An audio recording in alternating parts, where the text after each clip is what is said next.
Ma grand-mère m'a raconté que Picarus est chef de village, un très bon chef. Depuis qu'il est au pouvoir, tout se passe bien. Il a partagé toutes les terres pour que chaque famille ait un champ à cultiver.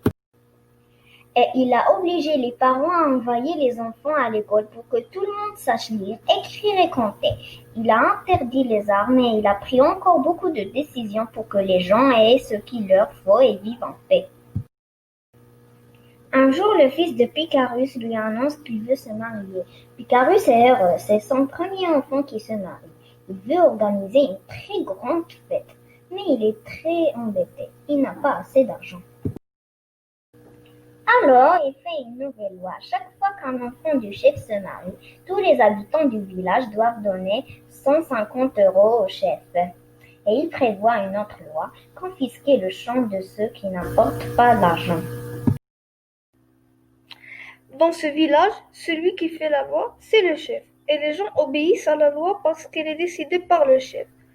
Pas parce que la loi est juste, bonne ou décidée par tout le monde. Pas parce qu'ils sont d'accord. Évidemment, ce système est dangereux. Le chef peut tout décider, donc il peut aussi décider des choses mauvaises. Il peut faire des lois qui ne servent pas du tout à rendre la vie en groupe plus facile, plus agréable. Il peut faire des lois qui servent à rendre sa vie à lui plus facile et plus agréable. Plus personne ne veut ce genre de chef. Alors, on a inventé un autre système.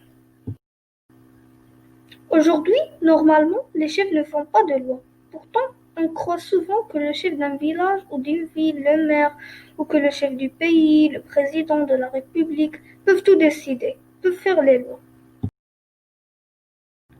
Mais pas du tout. Le travail de ces chefs, c'est d'organiser le vote des lois par tout le monde et ensuite de faire respecter les lois.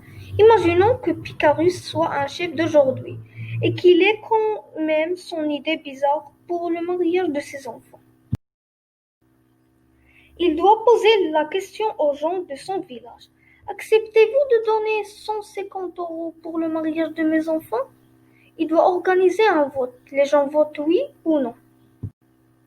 Si le oui gagne, le travail de Picarus est de faire respecter la loi, de vérifier que les gens apportent l'argent. Et si le non gagne, il doit respecter le vote et payer lui-même le mariage de ses enfants.